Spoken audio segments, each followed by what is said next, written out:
অনেক সুকৃতির ফলে মানুষ উত্তম কুলে পুণ্যক্ষেত্র ভারতভূমে জন্ম। কেন ভারতবর্ষকে বলা হয় পুণ্যক্ষেত্র? পৃথিবীতে যত দেশ আছে ভারতবর্ষের মতো পুণ্য, যার জন্যে ভগবান যতবার জন্মালেন আমাদের ভারতবর্ষের মাটিতে। প্রেম সে বলো চৈতন্য মহাপ্রভু কি জয়। এতদিন সংসার সংসার সংসার করে দিন কাটালে, পেলে কি?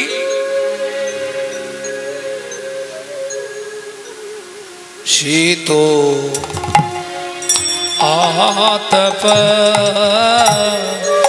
বাতবরি খানে, শীত আতপ বাতবরি খানে, শীত আতপ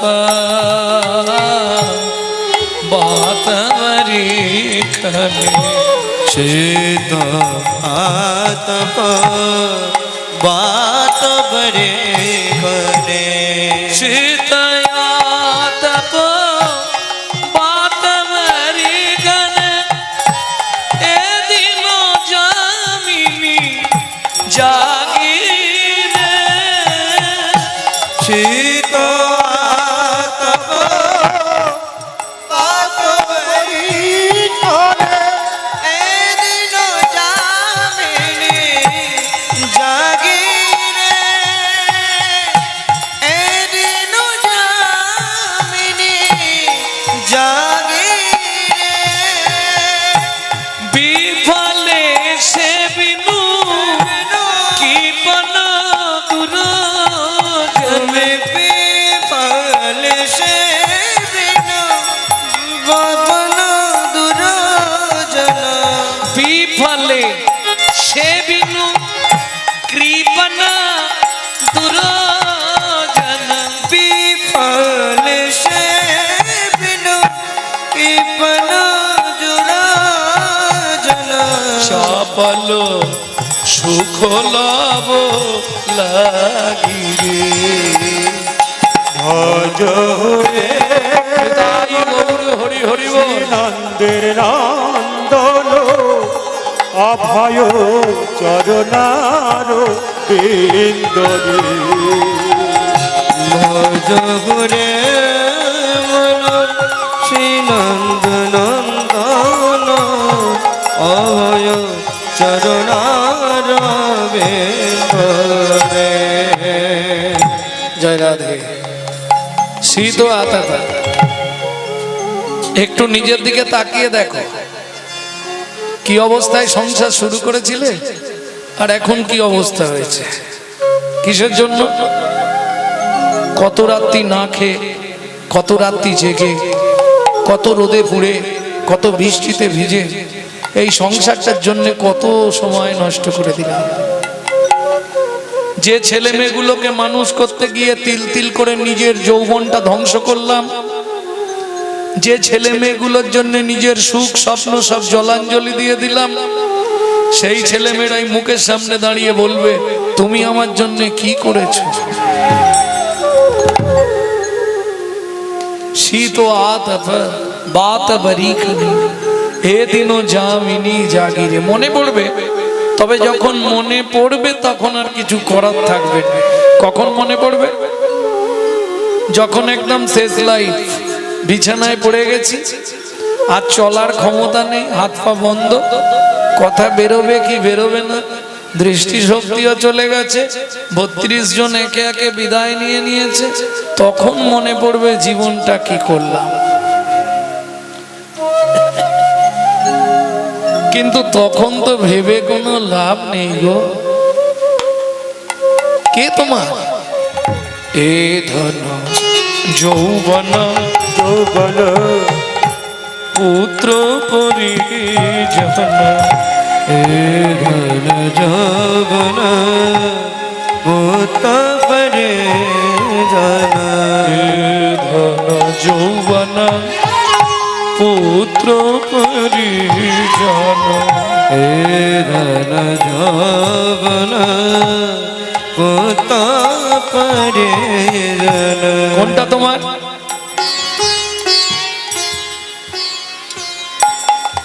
যেগুলো জমিয়ে রেখেছে ওগুলো তোমার যাওয়ার সময় নিয়ে যাবে। এ ধন যৌবন, যৌবনটা আমার সঙ্গে যাবে।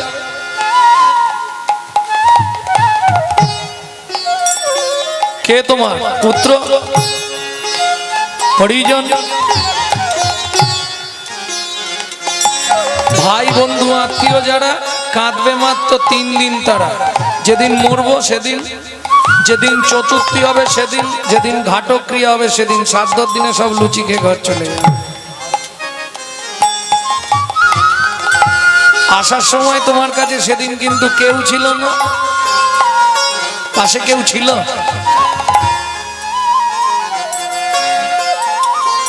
অনিত্যানি শরীরানি বিভব নৈব সৎসত্তং নিত্যং সন্নিহিতং মৃত্যুং কর্তব্যং ধর্ম সঞ্চয়। আসার সময় হরি, যাবার সময়ও হরি, শুধু মাঝের কটা দিন আমরা আমার আমার করে মরি।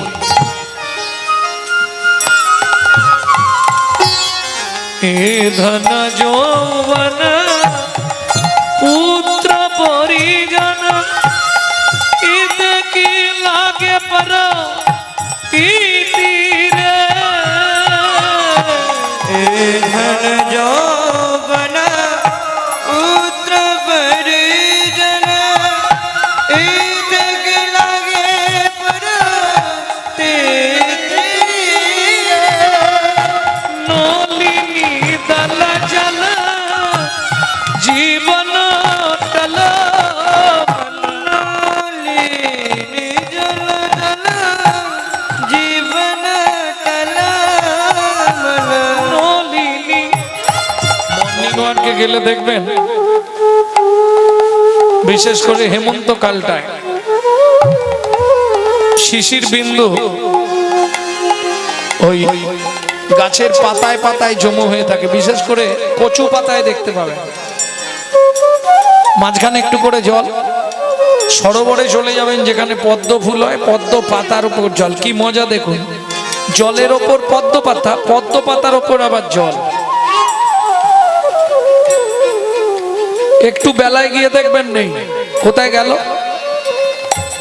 ওই যখনই বাতাস দিচ্ছে পাতার এমাথা ওমাথা হতে হতে জলটা কোনো একটা সময় জলের সলিলাসিতে গিয়ে বিলীন হয়ে যাচ্ছে।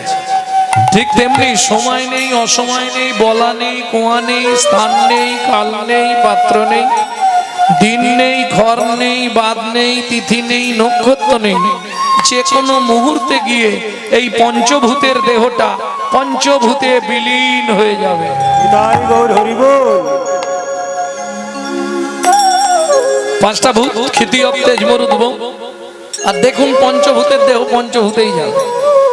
ক্ষিতি মানে মাটি, আপনাকে নিয়ে গিয়ে শ্মশানে রেখে দিয়ে আগে জায়গা কিনতে হবে, মাটি কিনতে হবে। কতটা? 3.5 হাত, আপনার মাপের 3.5 হাত।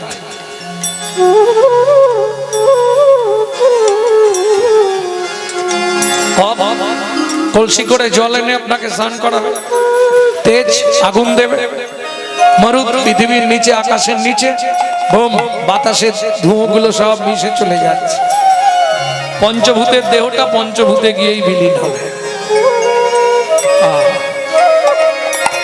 নলিনী দল জল জীবন টলমল, নলিনী জল জল জীবন টলমল।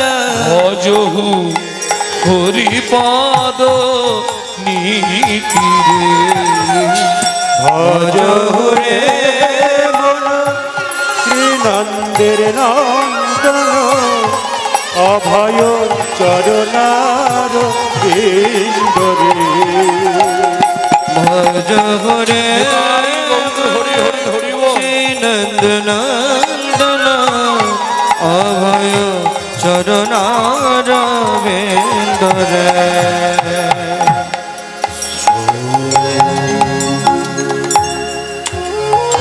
ভক্তমণ্ডলী, ভক্তিমতী মায়েরা, পৃথিবীতে আমাদের 10টা দিক আছে, তাই তো? পূর্ব, পশ্চিম, উত্তর, দক্ষিণ, ঈশান, অগ্নি, নৈরত, বায়ু, ঊর্ধ্ব আর অধ। একটা দিক ভগবান নিজের জন্য রেখে দিলেন,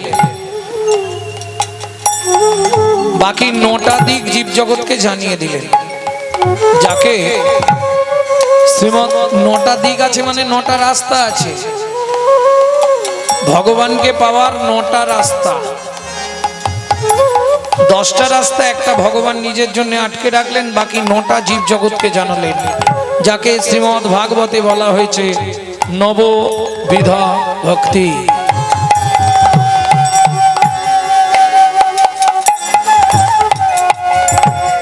শ্রবণ কীর্তন কীর্তন শরণ বন্দন, শ্রবণ কীর্তন শরণ বন্দন, শ্রবণ কীর্তন ও শরণ বন্দন, শ্রবণ কীর্তন শরণ বন্দন। এই যে কৃষ্ণ কথা শুনতে শুনতে ভগবান প্রাপ্তি ঘটে গেল। কার? 9টা রাস্তা, 9টা সিদ্ধান্ত শ্রবণ করে ভগবানকে লাভ করলেন কে? শ্রবণে হস্তিনাপুরের রাজা অর্জুন পৌত্র অভিমন্যুর পুত্র মহারাজ পরীক্ষিত কীর্তন করে ভগবানকে লাভ করলেন ব্যাসদেবের পুত্র প্রভুপাদ শুকদেব গোস্বামী। স্মরণ করে ভগবানকে লাভ করলেন কে গো? ভগবানকে স্মরণ করেই পেয়ে গেলেন, স্মরণ করতে করতে। মনে নেই? ফিরে পড়লা এই ফটিক স্তম্ভে তোর ভগবান আছে? আছে। অরূপর স্বরূপ সগুণ নিগুণ দয়ালু ভয়ালু হরিয়ে, আমি কি বা জানি, আমি কি বা করি, আমি কেন ভেবে মরি। এইখানেই আছে স্মরণে। হিরণ্যকশিপুর পুত্র প্রহ্লাদ বন্দনা করে ভগবানকে লাভ করলেন। যার বন্দনায় চলে আসতেন ভগবান নিজে, তিনি কে জানেন? ভগবান প্রসাদ করে রাখলে তবে সে খাবে, না হলে সারাদিন খাবে না। ভগবানের প্রসাদী জামা কাপড়গুলো নিয়ে গিয়ে অঙ্গে লাগাবে, না হলে পরবে না। তিনি কে? অকুর মহারাজ। সে আবার ভগবান শ্রীকৃষ্ণের সম্পর্কে কে জানেন? কাকা। আহা, কিন্তু কোন সময় ভাবতো না কৃষ্ণ ভগবান নয়, ভাইবো ভাবতো না ভগবান। তাহলে বন্দনা করে ভগবানকে লাভ করলেন অকুর মহারাজ। শ্রবণ কীর্তন শরণ বন্দন পাদ সেবন দাসরে, চরণ সেবা করে ভগবানকে পেলেন। এখন গ্রন্থে যেটা আছে সেটাই বলা দরকার। মহারানী লক্ষ্মী লক্ষ্মীজি ভগবানকে লাভ করেছে নারায়ণের চরণ সেবা করে, কিন্তু এটা তো কলিকালে প্রযোজ্য নয়, সত্য যুগে হয়ে গেছে। কলির প্রযোজ্য উপমা কে? কলিতে ভগবানকে লাভ করেছে কেন্দুবিল্লু গ্রামে ভোজদেব বামাবতীর পুত্র কবি জয়দেবের স্ত্রী পদ্মাবতী। ওই যে যখন কবি জয়দেব লিখলেন না গীত গোবিন্দম स्वरगरल खंडनं मम शिरसि मण्डलं देहि पदपल्लव मुदारम्।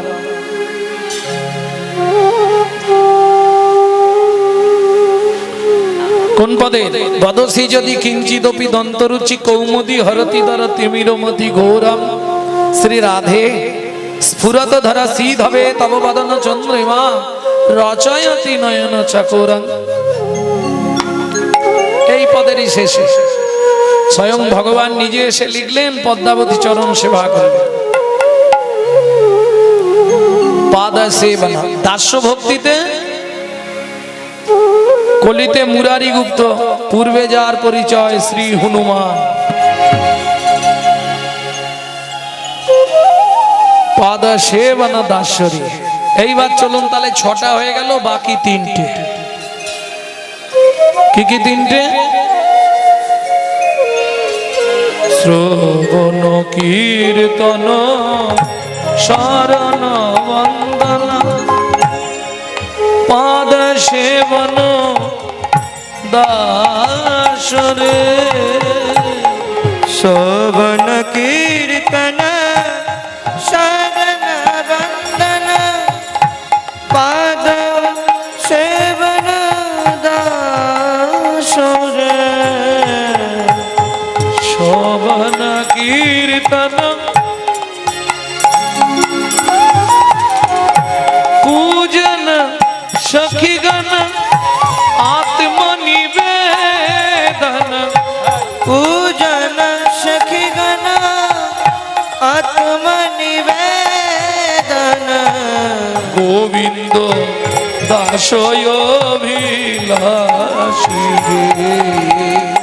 ভজহুরে মন শ্রীনন্দ নন্দন অভয় চরণার বেন্দরে। ভজহুরে মন শ্রীনন্দের নন্দন অভয় চরণার বেন্দরে। আস্তে আস্তে আস্তে। তাহলে পূজা করে ভগবানকে লাভ করলেন। পূজা করে ভগবানকে পেলেন কে? পৃথু মহারাজ। পূজন সখীগণ সখ্য সেবায় ব্রজের রাখাল বালকগণ আত্মনিবেদনে ব্রজের ব্রজ গোপীগণ, যারা তাদের দেহ মন প্রাণ জীবন যৌবন সব গোবিন্দ চরণে সঁপে দিলেন। বৈষ্ণব কবি গোবিন্দ দাস এক পাশে দাঁড়িয়ে লিখলেন, পূজন সখীগণ আত্মনিবেদন গোবিন্দ দাস অভিলাষী। আজকে ধরুন গৌর গৌর করে সারা পৃথিবীর মানুষ পাগল, তাই না? আজ থেকে আপনি 535 বছর আগে চলুন, নবদ্বীপের বুকে এই মহাপ্রভুকে কেউ জায়গা দিল না। প্রত্যেকটা নবদ্বীপবাসীর দ্বারে গিয়ে হাত জোড় করে বলেছে, আমাকে একটু জায়গা ভিক্ষা দাও, আমি হরি সংকীর্তন করব, আমি হরিনাম প্রচার করব, আমি হরিনাম বিতরণ করব। সারা নবদ্বীপের মানুষ কেউ জায়গা দিল না। মলিন বদনে ফিরে আসছে সচিমার অঙ্গনে। কেন মলিন বদন? কেন? ধরুন পৃথিবীতে যত মানুষ থাক, যে আশা নিয়ে আমি এলাম, আশা যদি পূর্ণ না হয় মনের অবস্থা ভালো থাকবে? যত প্যান্ডেল লাইট মাইক চালা, আসল জায়গায় তো ফাঁকা। কি না না, আমার কথা বলছি। চৈতন্য মহাপ্রভুর কি আশা ছিল? সত্যযুগে মারামারি করলাম, হিরণাক্ষ হিরণ্যকশিপুরকে বধ করলাম। ত্রেতা যুগে মারামারি করলাম, রাবণ কুম্ভকর্ণকে বধ করলাম। তারপরে মারামারি করলাম অগাসুর বগাসুর পুতনা কালীয়। 18 দিনে কুরুক্ষেত্রের যুদ্ধে মরার পাহাড় করে দিয়েছে। কে? ধর্মরাজ্য প্রতিষ্ঠার জন্য নিজের মামাকে পর্যন্ত গলা টিপে মেরে দিয়েছে। সবাই জেনে গেছে ভগবান বারবার আসে শুধু মারামারি করতে। কলির প্রথম সন্ধ্যায় চৈতন্য মহাপ্রভুর প্রতিশ্রুতি লিখছেন কে? চৈতন্য চরিতামৃতে কৃষ্ণদাস কবিরাজ গোস্বামী ঠাকুর মহাশয়। কি লিখলেন? রাম আদি অবতারে ক্রোধে নানা অস্ত্র ধরে অসুরে করিলাম সংহার।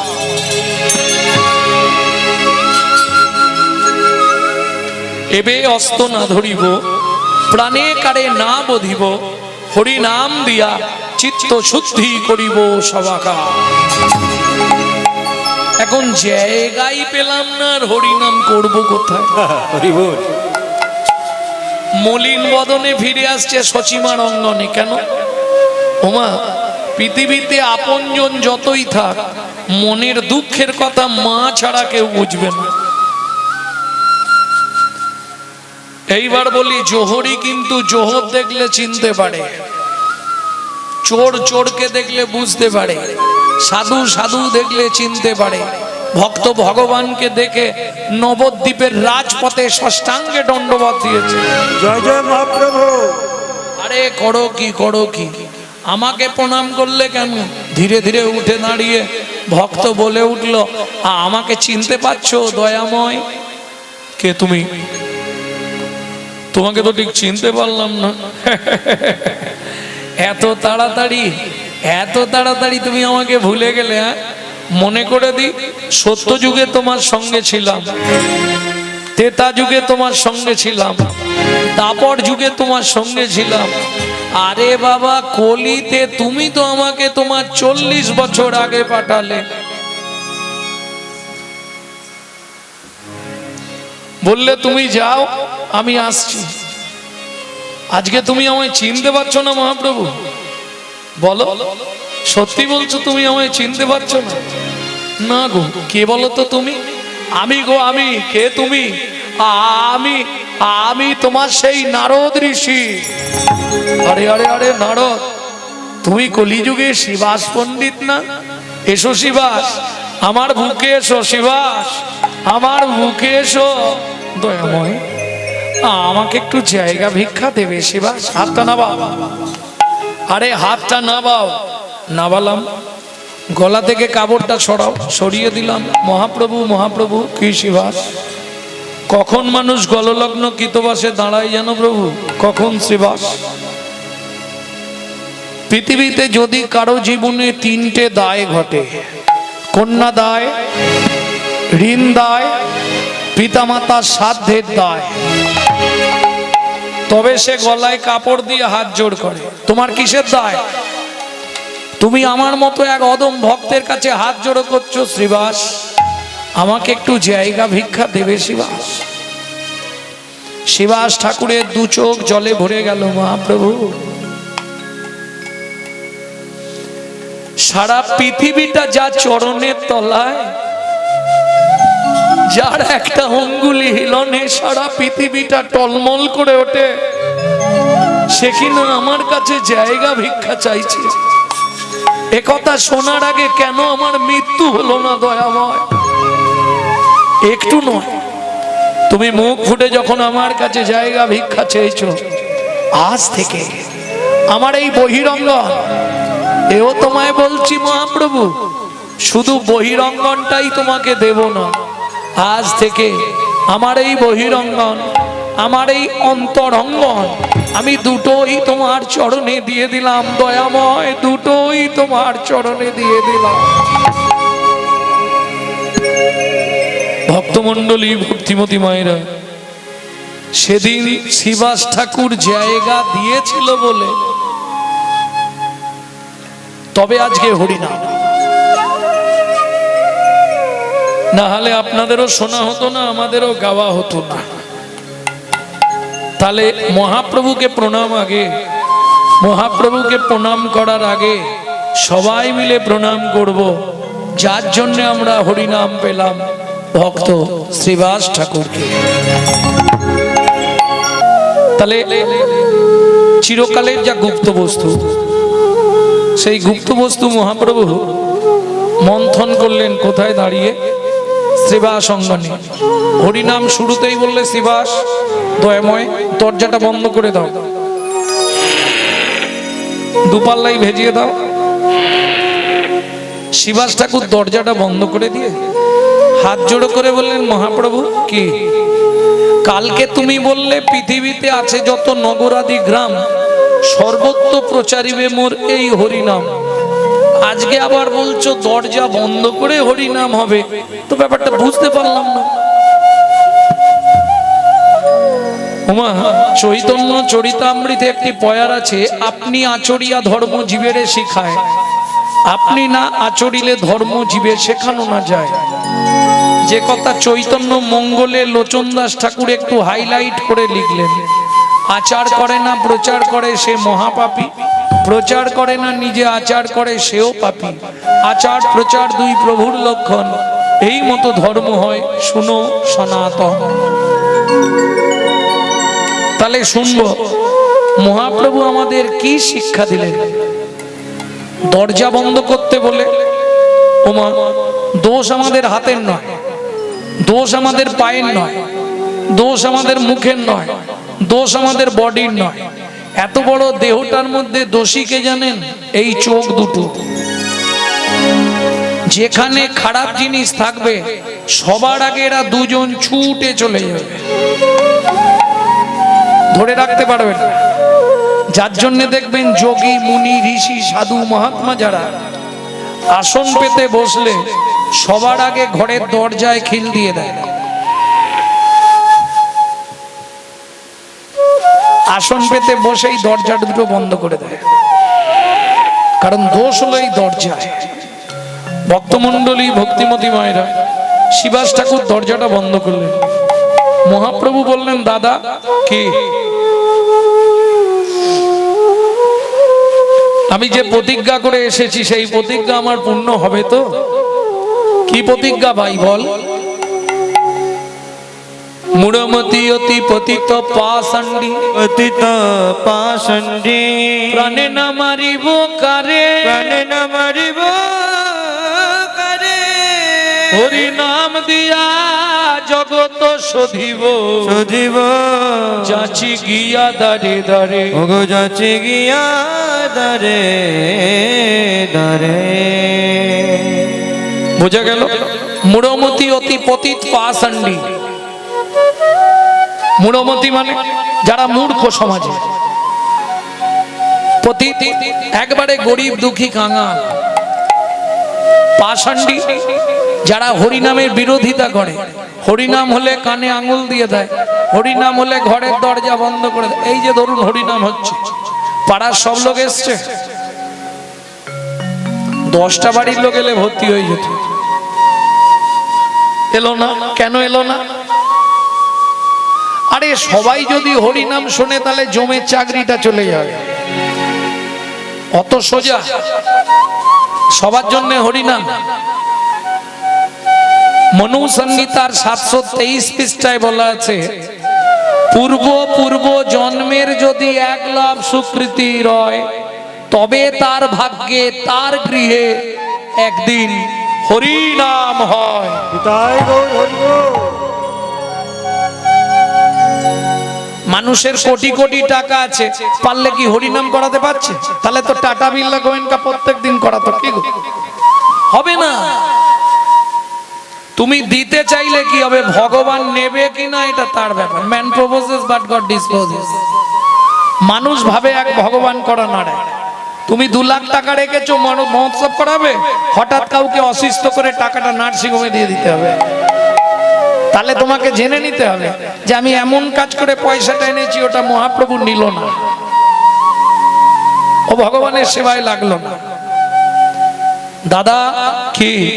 নয়নে দেখিবে যারে, দেখিবে যারে মধুর কৃষ্ণ নাম দেবে তারে, নয়নে দেখিবে যারে, কৃষ্ণ নাম দেবে তারে। দাদা কেহ নামে বঞ্চিত নাহি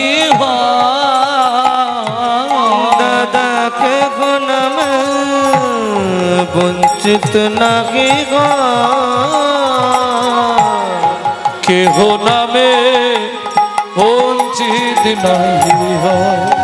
শোনো দাদা, হরিব বলাইবে, হরি বলবে হরি বলাইবে, হরি বলবে হরি বলাইবে, হরি বলবে হরি বলাইবে।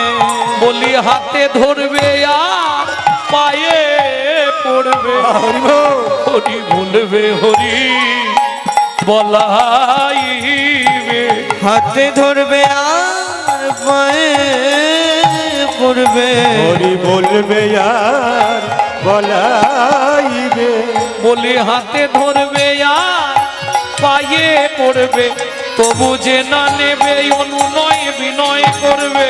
হাতে হরি হরি হরি বলবে, ধরবে নাই অনুনয় বিনয় করবে। হাতে পড়বে হরি বলবে আর বলাইবে। নিত্যানন্দ প্রভু বললে, ভাই তোর সব কথা আমি বুঝে নিয়েছি, কিন্তু আমি তো একা যাব না। কেন যাবে না? কলির জীব যা দুষ্টু, যদি আমাকে বেঁধে রেখে দেয় তুই তো খবর পাবি। একা গেলে বেশ, হরিদাস প্রভু তুমি দাদার সঙ্গে যাও। হরিদাস ঠাকুর বললো, ঠিক আছে প্রভু আমি যাব, কিন্তু একটা শর্ত। কি? শোনো দাদা, তুমি নয়নে দেখিবে যারে কৃষ্ণ নাম দেবে তার, এটা সত্য কথা, কিন্তু যেন শুধু তেলো মাথায় তেল দিও নি, একটু রুকু মাথায় দিও।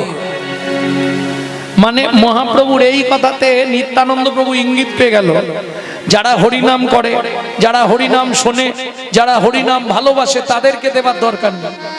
যারা হরিনামের সমালোচনা করে, যারা হরিনামের বিরোধিতা করে, যারা হরিনাম হলে কানে আঙুল দেয়, যারা হরিনাম হলে ঘরের দরজা বন্ধ করে দেয়, তাদেরকে গিয়ে হরিনাম দিতে হবে। মানে সমাজের যারা নিকৃষ্ট লোক, এখন ধরুন আসরে দাঁড়িয়ে তো বলা যাবে না খারাপ লোক, খারাপ লোক বললে আমাকে মারধর করবে, খুব মারবে। এখানে যদি বলি এখানে কে খারাপ আছেন, কেউ বলবে? কিন্তু খারাপ লোক খুঁজে নিতে হবে কোথায়। একটা জায়গায় গেলে খারাপ লোক পাওয়া যাবে, কোথায় বলুন তো? বলবো ঠেকের ধারে। ঠেক মানে বোঝেন? প্রত্যেক দিন দু ভাই 80 হাঁড়ি করে মদ খেত। কোথায় আছে? চৈতন্য ভাগবত বৃন্দাবন দাস ঠাকুরের কলম। 80 হাঁড়ি মদ খেত জগাই আর মাধাই। হ্যাঁ, আমরা সবাই জানি জগাই মাধাই নাকি কলসির কানা দিয়ে মেরে নিত্যানন্দ প্রভুর কপাল ফাটিয়ে দিয়েছে, তাই তো?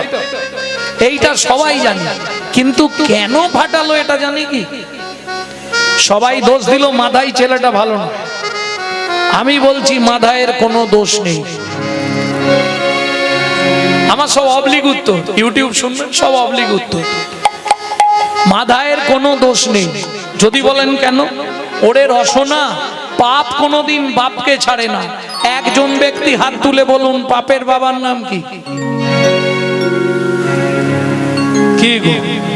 প্রত্যেক দিন তো এক ঝোড়া করে পাপ করো। শুধু তোমরা নয়, আমিও তার মধ্যে পড়বো। ভাত কেউ যাবে না। হ্যাঁ, প্রত্যেক দিন এক ঝোড়া করে। এই যে গান শুনতে আসছো, পায়ের তলায় পড়ে 13টা পিঁমড়ে মারা গেছে, 13টা মাদার কেসের আসামি। অজান্তে হলেও পাপ তো হয়েছে, আর পাপ কেউ ছাড়বে না। পাপের ফল ভোগ করতে হবে। স্বয়ং ভগবানকে বেদের হাতে তীর খেয়ে মরে যেতে হলো সামান্য পাপের জন্য। আর তুমি আমি তো দুধ ছাড়ছি, কে পাপ ছাড়বে? গান্ধারীর 100 পুত্র মূল্য সামান্য একটু পাপের জন্য। দেখ ব্যাপারগুলো বুঝে নিয়ে। কি গো, যদুকুল ধ্বংস হয়ে গেল 56 কোটি একটুখানি পাপের জন্য। পাপ বাপকে ছাড়বে? পাপের বাবার নাম কি? ভগবান শ্রীকৃষ্ণ। কৃষ্ণের পিছন দিক থেকে একটা পুরুষ জন্মায়, তার নাম পাপ। পাপ তার বাপকে ছেড়েছে, কৃষ্ণকে ছেড়েছে। শতপুত্রের জননী গান্ধারী যখন কুরুক্ষেত্রের মাঠে গিয়ে পা দিয়ে দেখছে যে একটাও ডেড বডি কুরুক্ষেত্রের মাঠে নেই, মজা দেখুন। সবাই বলে কুরুক্ষেত্রের যুদ্ধ, কুরুক্ষেত্রের মাঠে একটাও ডেড বডি ফেলেছিল কেন? কুরুরাজ সাধনা করে পেয়েছিল কুরুক্ষেত্রের মাটিতে যার মৃত্যু হবে সে গোলক বৈকুণ্ঠ ধাম প্রাপ্তি হবে। কৃষ্ণ দেখলো এই মালগুলোকে যদি গোলকে পাঠাই সেখানে গিয়েও গন্ডগোল করবে। চোর যদি যায় সাধুর কাছে, স্বভাব যায় পিছে পিছে। যার জন্য কুরুক্ষেত্রের মাটিতে একটাও মারে না, সব মাঠের বাইরে বের করে নিয়ে গিয়ে মারল। দুর্যোধনকে মারলো হ্রদের তীরে, একটাকেও মাঠে মারে। কুরুক্ষেত্রের মাটিতে পা দেবার আগেই গান্ধারীর পাটা পড়ে গেল দুঃশাসনের বুকের ওপর। দুর্যোধন, দুঃশাসন, পটিমাদা চোখে। গান্ধারী স্বামী হিতৈষী, স্বামী অন্ধ বলে চোখে পটি মারলো। কতগুলো? 101টা। দেখবো না পৃথিবী। তোরা কোথায় গেলি রে বাবা? কৃষ্ণ, ঠিক করেছিস। আমার ছেলেরা অত্যাচারী, অনাচারী, ব্যভিচারী, ভ্রষ্টাচারী, কুলাচারী, চরিত্রহীন, কিন্তু কৃষ্ণ তুই তো ভগবান। বল, আমি তো তোর পিসিমা, আমার 100টা সন্তানকে মেরে ফেললি, হরে কৃষ্ণ একবার এসে দাঁড়া না রে বাপ, একটা কথা জিজ্ঞেস করব। শতপুত্রের জননী গান্ধারী মুখ ফাটা হাহাকার নিয়ে শুধু একটা কথা জিজ্ঞেস করবে, কৃষ্ণ 100টার মধ্যে একটা ভালো ছিল না, তুই আমার 99টা সন্তানকে মারতে পারতিস, একটা বাঁচিয়ে রাখতে পারতিস আমার মুখ অগ্নি করে পিণ্ডিটা দেওয়ার জন্য। শুনে রাখ কৃষ্ণ, আমার তো 100 সন্তান মূল্য, যদি প্রকৃত আমি ধর্মের পথে আমার মতি থাকে, আমি বলে রাখছি কৃষ্ণ, বিচার সবার জন্য সমান, পাপ পুণ্য সবার জন্য সমান, আমার তো 100 সন্তান মূল্য কৃষ্ণ রে। একদিন এমন দিন আসবে, এই শতপুত্রের জননী গান্ধারীর বুক ফাটা হাহাকার, তোর 56 কোটি যদুকুল ধ্বংস হয়ে যাবে।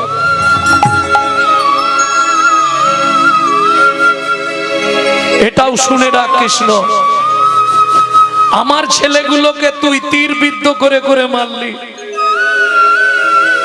একদিন এমন দিন আসবে কৃষ্ণ, তোকেও ব্যাদের হাতে তীর খেয়েই মরতে হবে। হ্যাঁ গো, আমি যদি হাইকোর্টের বিচারপতি হই, আমার ছেলে যদি অন্যায় করে, আমি তো চাইবো তাকে খারিজ করে দিতে। ভগবান বললেন না, জগৎ জেনে রাখুক, পাপ কোনোদিন তার বাপকেও ছাড়ে না। এইবার শুনে নেব নিত্যানন্দ প্রভুর কি পাপ ছিল, কপালটা ফাটলো, এটা জানেন না বলবো, যদি জানা থাকে সময় নষ্ট করব, এগিয়ে যাও।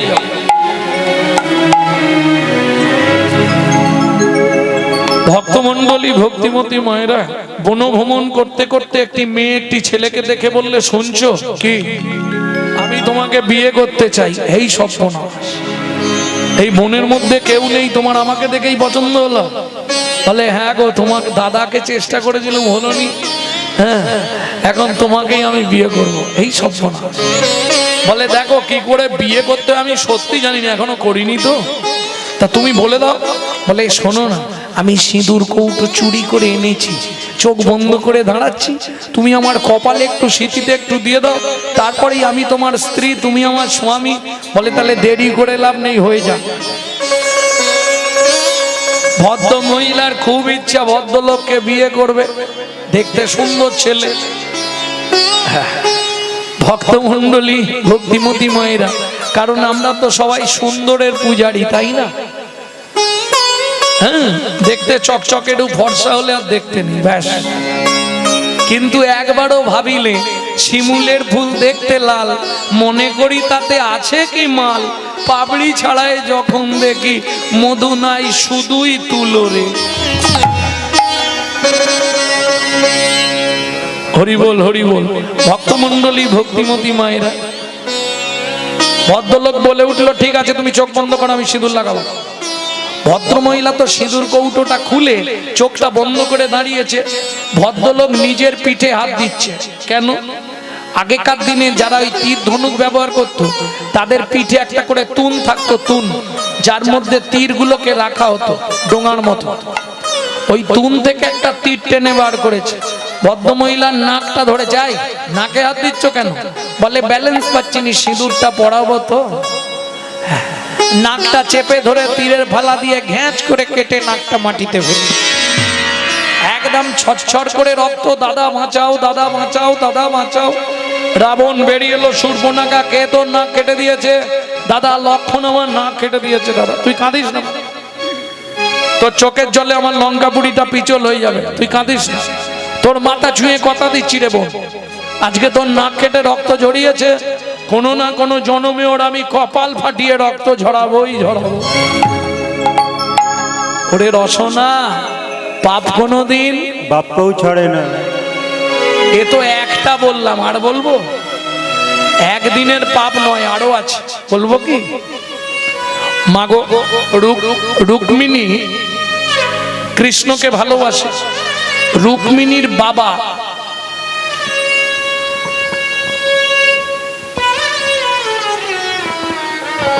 ঋষভ, তিনিও কৃষ্ণ ভক্ত, কিন্তু রুক্মিণীর দাদা তিনি কৃষ্ণের পুরো বিরুদ্ধে। বোনের সঙ্গে কৃষ্ণের বিয়ে দেব না। কি করলো? শিশুপালের সঙ্গে চুক্তি করে শিশুপালকে জামাই করবে, এই আশা। ব্যাস, রুক্মিণী প্রত্যেক দিন পূর্ণমাসী যোগমায়ার পুজো করতেন রুক্মিণী দেবী। প্রত্যেক দিন ওই মা পূর্ণমাসী যোগমায়াকে চাল আর কলা দিতেন, আর সেই চাল কলাটা একটা ব্রাহ্মণকে দান করতেন। তা ওই চালের মধ্যেই একটা চিঠি লিখে পাঠিয়ে দিল ব্রাহ্মণকে, কানে কানে বলে দিল চালের ভেতর চিঠি, ওটা কৃষ্ণের কাছে পৌঁছে দিন। ব্রাহ্মণ গিয়ে ওই চাল আর কলা কৃষ্ণের সামনে ধরেছে, বলে রুক্মিণী আমাকে চাল কলা দিয়েছে। চাল কলা দিয়ে তো লোকের পিণ্ডি দেয়। হ্যাঁ, কৃষ্ণ চাল কলাটা তোমার নয়, চালের ভেতর যেটা সেটা তোমার। ভগবান চালটা সরিয়ে দেখলেন চিরকুটটা পড়ে দেখলেন রুক্মিণী লিখেছে কৃষ্ণ। কিসে লিখেছে আবার দেখুন, কাগজ নাই, পেনও নাই, কি দিয়ে লিখছে? কি দিয়ে চিঠি লিখেছিল? কৃষ্ণ তোমায় চিঠি লিখি, চিঠি লিখি আমার নয়নের জলে, যেথা থাকো সেথায় থাকো, থাকো কুশলে কৃষ্ণ, থাকো কুশলে কৃষ্ণ তোমায় চিঠি লিখে চোখের জলে, যেথা থাকো সেথায় থাকো, থাকো কুশলে কৃষ্ণ থাকো কুশলে। আমার দেহ মন প্রাণ জীবন যৌবন, দেহ মন প্রাণ গো, দেহ মন প্রাণ জীবন যৌবন, দিলাম চরণ কমলে, যেথা থাকো সেথায় থাকো থাকো কুশলে ও কৃষ্ণ, নিতাই গৌর হরি হরি বল। থাকো কুশলে। চিঠি পড়ে ভগবান শ্রীকৃষ্ণ চললেন রুক্মিণীকে উদ্ধার করতে। গিয়ে দেখলেন শিশুপাল তো বর সেজে দাঁড়িয়ে আছে। আর সত্যি কথা বলতে বিয়ের দিন পুরুষদের একটা আলাদা বেশ গ্যাভিটি থাকে, তাই না? কারণ বেশ সেজে গুজে যায়, আবার হাতে ওই ধুতির কোঁচাটা ধরা থাকে। আর গাড়ি থেকে নামার সঙ্গে সঙ্গে তো একটা হই হই পড়ে যায়, ওরে বর এসে গেছে রে, বর এসে। বরের তখন ছাতি 56।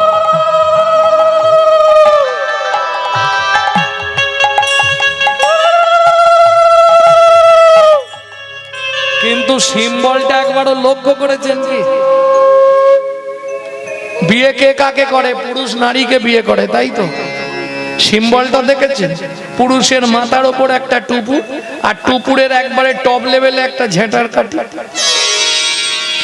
যেদিন থেকে বিয়ে করলি কপালে একটা ঝাঁটা তুলে রাখ, সময় অবসরে খেতে হবে। ভক্তমণ্ডলী, ভক্তিমতী মায়েরা, এইবার চলুন শিশুপাল তো বিবাহ করবে, একদম সেজে গুজে গেছে। কৃষ্ণ 64টা বিদ্যা জানে। রথের ওপর থেকে শিশুপালের পিঠের চালে মারলো লাথি, মুখ থুবড়ে পড়লো শিশুপাল।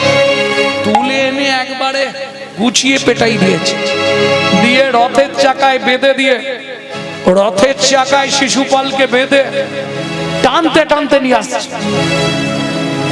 এদিকে কৃষ্ণের দাদার নাম কি? বলরাম।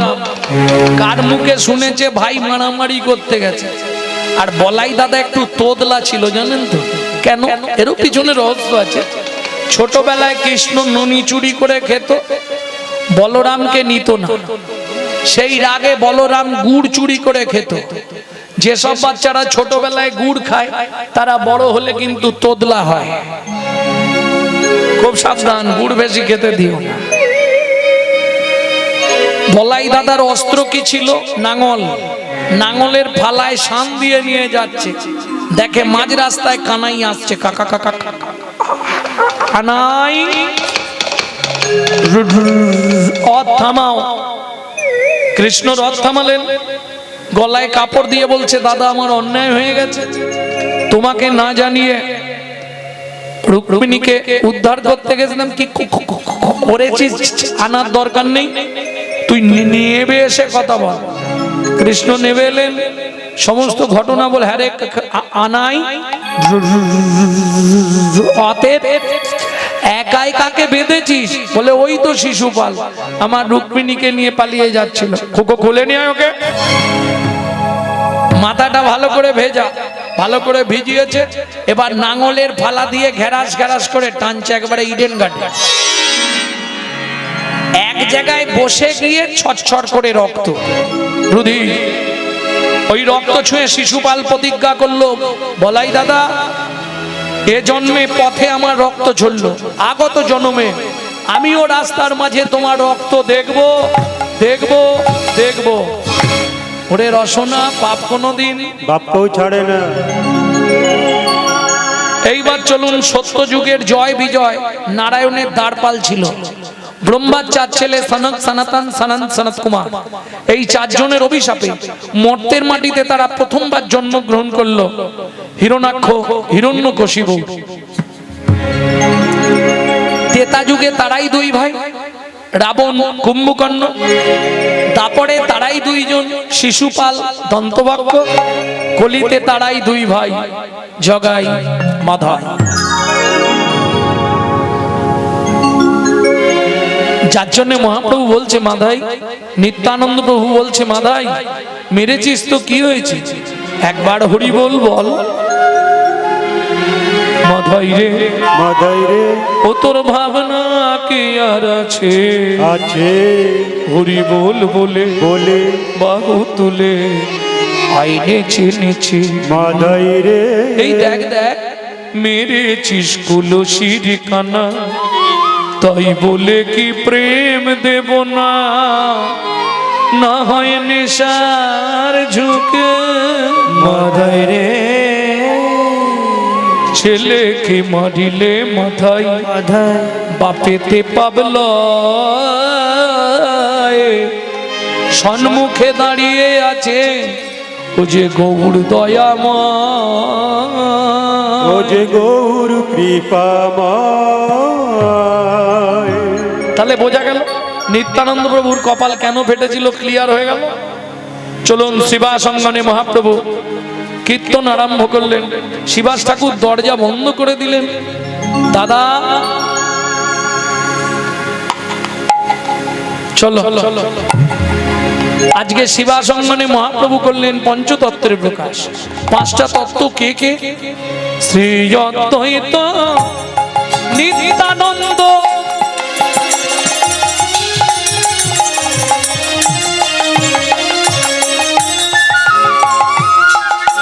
শ্রীবাস গদাধর,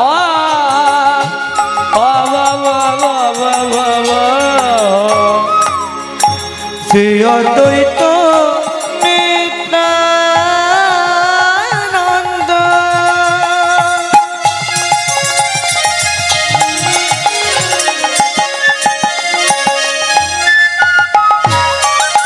শ্রীবাস গদাধর,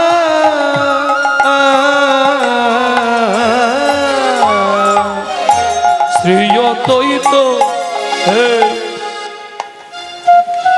এই 5 জনকে কি বলা হয়? পঞ্চতত্ত্ব।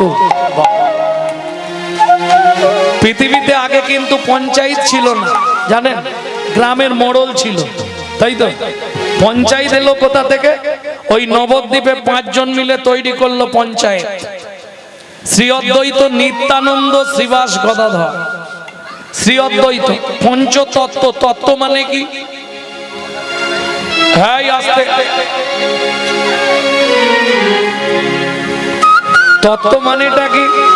2টো তত্ত্ব হয়, একটা তত্ত্ব বানান ত তয়ে ত তত্ত্ব, আর একটা হয় ত তয়ে ব তত্ত্ব। 2টো তত্ত্বের অর্থ কিন্তু আলাদা। একটা তয় তো তত্ত্ব মানে ডালা বা পসরা সাজানো, বিয়ে বাড়ির তত্ত্ব, ফুলসজ্জার তত্ত্ব, শ্রাদ্ধ বাড়ির তত্ত্ব বলে না। আর একটা তয় ব তত্ত্ব, তত্ত্ব মানে নিগুড় শক্তি লুকায়িত বর্তমান, ভেতরে একটা করে শক্তি, মানে একজন তো ওপরে, প্রত্যেকের ভেতরে একজন করে, ভেতরে যেটা লুকায়িত তাকে বলা হয় তত্ত্ব, তয় ব। তাহলে শিবদ্বৈত কোন তত্ত্ব? শৈব তত্ত্ব, যার ভেতরে শিব শক্তি বর্তমান। নিত্যানন্দ কোন তত্ত্ব? বলরাম তত্ত্ব, যার মধ্যে শঙ্কর্ষণ শক্তি লুকায়িত বর্তমান। শ্রীবাস কোন তত্ত্ব? ভক্ত তত্ত্ব, যার মধ্যে নারদের শক্তি বর্তমান। গদাধর কোন তত্ত্ব? এটা বলা যাবে। তবে মাঝে মাঝে মহাপ্রভু ভাবাবেশে বিভোর হয়ে গদাধরের গলাটা জড়িয়ে ধরে বলতো, ওগো একে তোমরা চেনো? দেখো ভালো করে, একে চেনো গো?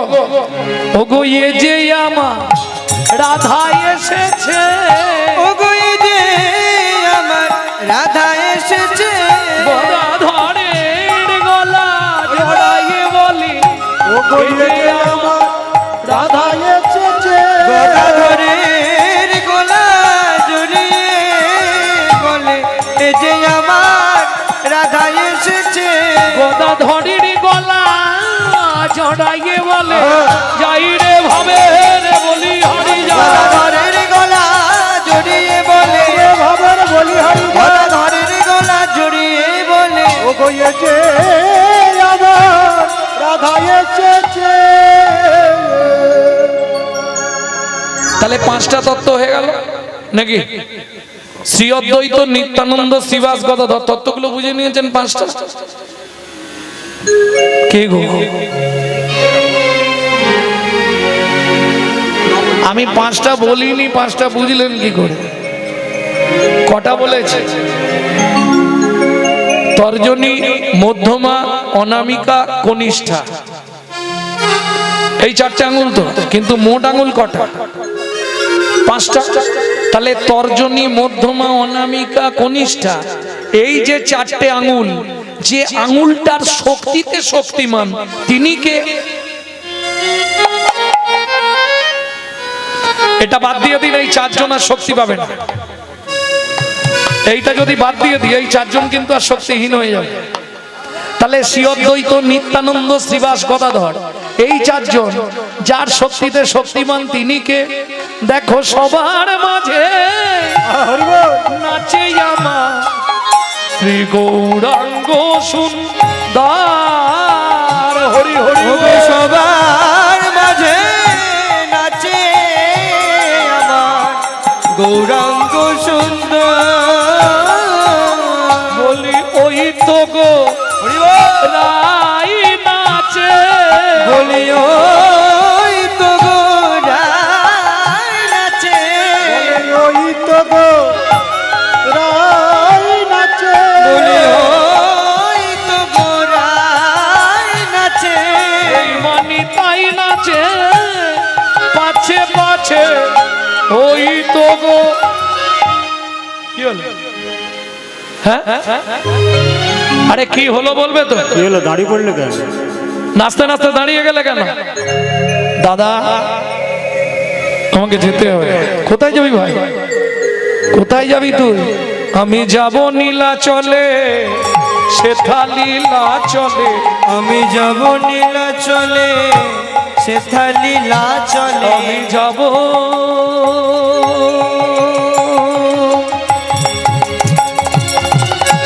তোনে মাইক বাজাতে হলে অনেক কিছু জানতে হয়। যাব গো, যাব গো, আমি যাব নীলাচলে, সেথা লীলা চলে, আমি যাব নীলাচলে, সেথা লীলা চলে, এই ভাবি মনে মনে বড় বাসনা জেগেছে মনে গো, বড় বাসনা জেগেছে মনে গো, বড় বাসনা জেগেছে মনে। দাদা নীলাচলে লীলা চলে দাদা নীলা চলে লীলা চলে লীলা চলে লীলা চলে দাদা লীলা চলে লীলা চলে লীলা বর্তমান নীলা চলে লীলা চলে দেখে কারা সবাই দেখতে পায় অত সোজা যাদের জ্ঞান চক্ষু উন্মোচন হয় তারা লীলা দেখতে পায় জ্ঞান চক্ষু কাদের খোলে অনেকে বলে শুনেছি নাকি দীক্ষা নিলেই জ্ঞান চক্ষু খুলে যায় কার খুলেছে একবার হাত তোলো সব গল্প কথা হ্যাঁ অত সোজা জিনিস একজন ব্যক্তি হাত তুলে বলে দিন আমার জ্ঞান চক্ষু খুলেছে আমরা সব সেজে থাকি কি গো যেমন এই যে দাদু ছিল বাবা ছিল আমাকেও একটা দিয়েছে হ্যাঁ এইটা দিয়েছে বলে আমাকে সবাই কি বলে ব্রাহ্মণ কিন্তু বিশ্বাস করুন ব্রাহ্মণের বউ আমি কিছু আচরণ করি কেন আর যদি তাই আচরণ করতাম তাহলে ব্রাহ্মণত্ব ছেড়ে দিয়ে বৈষ্ণবত্ব নিতাম কি গো ব্রাহ্মণ্যবাদ কলিতে মিথ্যা কিছু মনে করবেন কারণ 9টা গুণ থাকলে তবে তো ব্রাহ্মণ হবে কোথায় 9টা গুণে একটা দুটো গুণ পাওয়া মুশকিল যত অত্যাচারী অনাচারী ব্যভিচারী ভ্রষ্টাচারী চরিত্রহীন গুলো সব ব্রাহ্মণ কেন এই প্রশ্ন করেছিলাম আমি আমার গুরুদেবকে যে গুরুদেব ব্রাহ্মণদের মধ্যে কলির প্রভাবটা এত পড়লো কেন বললে ওরা বুঝলি না না কোথায় লেখা আছে একটু বলে দিন তো আমাকে বলে শোন ব্রাহ্মণ কুলে জন্মালেই ব্রাহ্মণ নয় স্কন্দ পুরাণে বলা আছে জন্ম না যায়তে শূদ্র সংস্কারে দ্বিজত ভাবে স্কন্দ পুরাণ তাই যদি হয় আপনি যদি মুচির ঘরেও জন্মান আপনি ব্রাহ্মণ হতে পারবেন আপনি বলবেন কি করে হয় আমার কাছে তো হাতে গরম প্রমাণ আছে পৃথিবীর সর্বশ্রেষ্ঠ ব্রাহ্মণত্ব উপাধি পেয়েছিল রাবণ রাজা তিনি কিন্তু চক্রবর্তী ব্যানার্জি মুখার্জি ছিলেন না তিনি রাক্ষস কুলাধিপতি একবারে নিচু পোস্টের লোক ওপরে উঠে গেল কি করে হয় না ব্রহ্ম জ্ঞানাত্মানাং ব্রাহ্মণো যথাসম্ভব যিনি ব্রহ্মতত্ত্বকে জানতে পারেন যিনি ব্রহ্মতত্ত্বে বিলীন হতে পারেন তিনি হয় ব্রাহ্মণ আর বৈষ্ণব সম্বন্ধে আমি কিছু বলবো না কারণ বাবারা আছে যদি বৈষ্ণব চরণে অপরাধ হয়ে যায় ও সম্বন্ধে আমি কিছু বলবো না তবে হরিভক্তি বিলাস পরিষ্কার যেটা বৈষ্ণব জগতের আইন গ্রন্থ তাতে বলা আছে কনক কামিনী প্রতিষ্ঠা বাঘিনী ছাড়িয়াছে যারে সেই তো বৈষ্ণব যে অনাসক্ত সেই শুদ্ধ ভক্ত সংসার তার কাছে পায় পরাভব ও বোঝা খুব কষ্ট ব্যাপার কনক কামিনী কনক মানে সোনা কনক মানে সোনা কামিনী মানে স্ত্রী কনক কামিনী প্রতিষ্ঠা বাঘিনী যার কোনো প্রতিষ্ঠা থাকবে না আমাকে সবাই বাবু বলুক আমাকে সবাই দাদা বলুক ও সব তার না সে একধারে চুপচাপ ছাড়িয়াছে যারে সেই তো বৈষ্ণব এই তিনটে আমাদেরকে জীবনে ছাড়বে উনি আর আমরা হতেও পারবো না তাহলে কি করছি সেজে আছি সত্যি যেটা আমারটা আমি বলছি আপনাদের বলছি সেজে আছি যদি সাজতে সাজতে গোবিন্দ সাজাটা দিয়ে দেয় নিতাই গৌর হরি হরি হরি ভ্রমিতে ভ্রমিতে কোনো ভাগ্যবান জীব গুরু কৃষ্ণ প্রসাদে পায় ভক্তি লতা আর বৈষ্ণবের ওই যে বয়ে ঐকার ওই ঐকারটা জানতে গেলে ওই হরিভক্তি বিলাসের প্রথমেই বলা আছে যাহারে দেখিলে মুখে আইসে কৃষ্ণ নাম নিশ্চয় জানিবে তাহা বৈষ্ণব প্রধান ওইটা মেনে চললেই চলবে ভক্তমন্ডলী ভক্তিমতী মায়েরা তাহলে লীলা চলে এখনো লীলা বর্তমান যাবে কি নীলা দেখবে যদি নীলা চলে চাই চলো ও লীলা দেখবে যদি লীলা চলে যাই চলো ভক্ত আর ভগবান মুক্ত আর ভগবান নাহি গো প্রমাণ মুখে জগন্নাথ জয় বলো লীলা দেখবে যদি লীলা চলে যাই চলো তোমরা তাই গৌর হরি হরি বল। লীলা চলে যাই চলো। এইবার চলুন নিত্যানন্দকে সঙ্গে করে মহাপ্রভু যেই শিবাসঙ্গনটা পরিত্যাগ করে 1 পা 2 পা 3 পা ব্যাস ওদিকে শিবাসের স্ত্রী মালিনী দেবী চিৎকার করে কেঁদে উঠেছে। মহাপ্রভু বলে উঠল দাদা দাঁড়াও দাঁড়াও দাঁড়াও। শিবাসঙ্গম থেকে কান্নার ধ্বনি শোনা গেল। ও কিছু নয় প্রভু, দাঁড়াও আর একটু শুনি। এদিকে মালিনী মা চিৎকার করে কাঁদছে। শিবাস ঠাকুর বলছে মালিনী তুমি কেঁদো না, কি হয়েছে বলো। কি বলবো তোমাকে, কাল তো তোমার গৌর হরি খুব বলছিল হরি নামে গাছ নাচে, হরি নামে মরা মাছে, হরি নামে কুষ্ঠ ব্যাধি মোচন হয়। একবারও বলেছে কালকে সত্যিটা যে হরি নামের প্রভাবে মায়ের কোল থেকে সন্তান চলে যায়।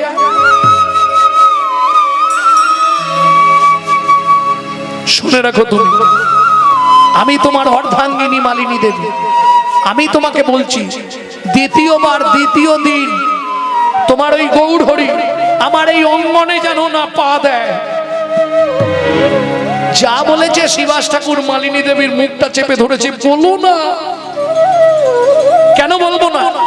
নবদ্বীপে কেউ জায়গা দেয়নি, তুমি যাকে জায়গা দিলে সেই তোমাকে এমন ক্ষতি করে গেল। মালিনী ভুল করছো, কাকে জায়গা দেব আমি? সারা পৃথিবীটা যা চরণের তলায় তাকে জায়গা দেব আমি? ভুল করছো মালিনী, ও কথা বলো না, ভুল করছো তুমি। কিসের ভুল করছি আমি? মহাপ্রভু কিন্তু শুনে ফেলেছে। দাদা কিরে ভাই, তুমি এইখানে একটু দাঁড়াও তো, আমি একবার শিবাসঙ্গম থেকে ঘুরে আসি। খালি শিবাসের চৌকাটটা পেরিয়ে পাটা রেখেছে আর চিৎকার করে একবার বলেছে মালিনী মা, ও মালিনী মা, কি হয়েছে গো? ব্যাস, মরা ছেলেটা কোলেই ছিল, একবারে দূর থেকে মহাপ্রভুর পায়ের ওপর ওই মরা ছেলেটাকে ফেলে দিয়েছে। ছুঁড়ে ফেলে দিয়ে মালিনী দেবী আছাড় খেয়ে পড়েছে মহাপ্রভুর পায়ে। বলো না আমি কি পাপ করেছিলাম, কি সর্বনাশ করেছিলাম যে তুমি সত্যি কথা বলতে ভয় পেলে? কাল বললে হরি নামে গাছ নাচবে, হরি নামে মরা বাজবে, হরি নামে কুষ্ঠ ব্যাধি মোচন হবে, একবারের জন্য বললে না?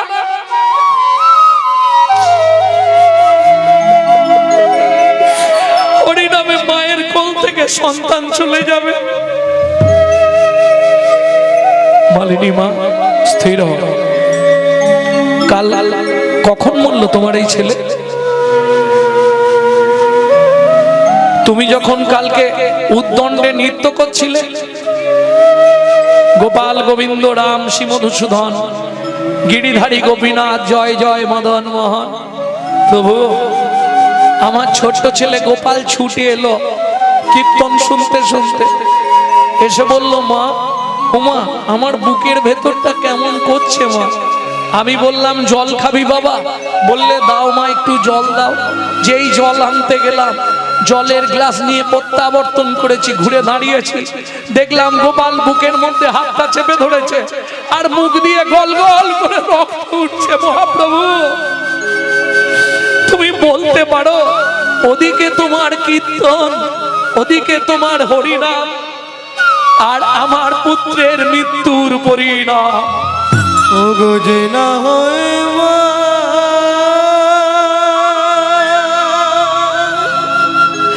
সে কি বুঝে সন্তান হারানোর বেদনা।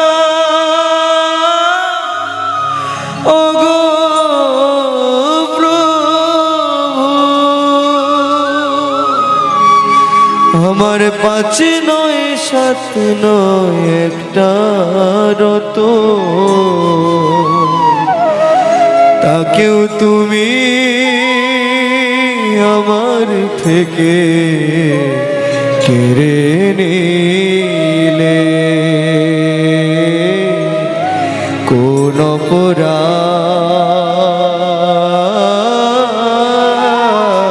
বলো আমার এমন হলো।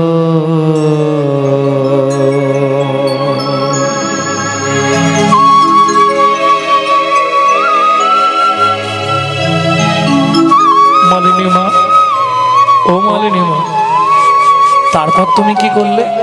কি করবো? ভক্তমণ্ডলী, ভক্তিমতী মায়েরা, আপনারাও মা, শিবাসের স্ত্রী মালিনী দেবীও মা। দেখুন কত তফাৎ। ওই রাত্রিতে ছেলেটা মারা গেল, রক্তগুলোকে আস্তে আস্তে ভালো করে পরিষ্কার করে ওই মরা ছেলেটাকে কোলের ওপর রেখে কাপড় চাপা দিয়ে হরিনাম শুনছে। এতটুকু কাঁদলো না। সকালবেলা মহাপ্রভু নীলাচলে বেরিয়ে যেতে তবে কাঁদলো। মহাপ্রভু বলছে, মা, মালিনী মা, কালকে রাত্রিতে তোমার ছেলেটা মরেছে, তুমি রাতেই কাঁদতে পারতে, সকালে কাঁদলে কেন? আমি জানি গৌর তুই এ কথা বলবি। ওরে, তুই ভাববি আমি এক কাঁদিনি একটাই কারণ, আমি কাঁদলে যদি আমার বাড়িতে হরিনামের বাজারটা ভেঙে যায়। কিন্তু না রে গৌর, না, আমি কাঁদিনি কেন জানিস? নিজের মনকে প্রবোধ দিয়েছিলাম, ওরে মন, পেটের ছেলে গোপাল মরেছে তো কি হয়েছে? জগৎপতি পাবন ভগবান গৌর হরি তো আমার অঙ্গনেই আছে। আজকে যখন শুনলাম তুইও নীলাচলে চলে যাবি, বল না গৌর, আমি তো মা। ওরে, আমার মতো মা সন্তান ছেড়ে থাকতে পারে বল? শুনে রাখ, তুই যখন মাতৃগর্ভ থেকে জন্মেছিলি, তোকে মাটিতে পড়ার আগে কোলে নিয়েছিলাম প্রথম আমি। সেই মালিনী মা, তোর দাই মা, এই দরজার সামনে আমি শুয়ে রইলাম। হয় আমার গলার ওপর একটা পা তুলে দিয়ে চলে যা, আর নতবা যাবার আগে আমার গোপালকে আমার কোলে ফিরিয়ে দিয়ে যা। মালিনী মা, দাও তোমার গোপালকে, দাও দেখি। মহাপ্রভু গোপালকে কোলের মধ্যে নিয়ে ডাক দিচ্ছে, গোপাল, এই গোপাল, ও কই রে? ও বুঝেছি, কাল নাম শুনতে শুনতে ঘুমিয়েছিস তো, নাম না শোনালে তোর ঘুম ভাঙবে না। হরে কৃষ্ণ কৃষ্ণ হরে কৃষ্ণ কৃষ্ণ কৃষ্ণ কৃষ্ণ কৃষ্ণ হরে হরে রাম হরে রাম। এই রাগটিকে বলা হয় দরবারি কানাডা। হরে হরে হরে কৃষ্ণ কৃষ্ণ হরে কৃষ্ণ কৃষ্ণ কৃষ্ণ হরে হরে হরে রাম হরে রাম রাম রাম হরে হরে হরে কৃষ্ণ হরে কৃষ্ণ কৃষ্ণ কৃষ্ণ হরে হরে হরে রাম হরে রাম হরে রাম রাম হরে হরে হরে। মালিনী মা, এই নাও তোমার পুত্র চোখ খুলেছে। গোপাল বলছে, প্রভু কেন আমাকে ফিরিয়ে নিয়ে এলে? কটা দিন মায়ের কাছে থাক, আমি নীলাচলে চলে যাই, তারপর তুই সময় মতো চলে যাস। ভক্তমণ্ডলী, ভক্তিমতী মায়েরা, তাহলে শিবাসের মৃত পুত্রকে বাঁচিয়ে দিয়ে নিত্যানন্দ সঙ্গে মহাপ্রভু চললেন নীলাচলের পথে।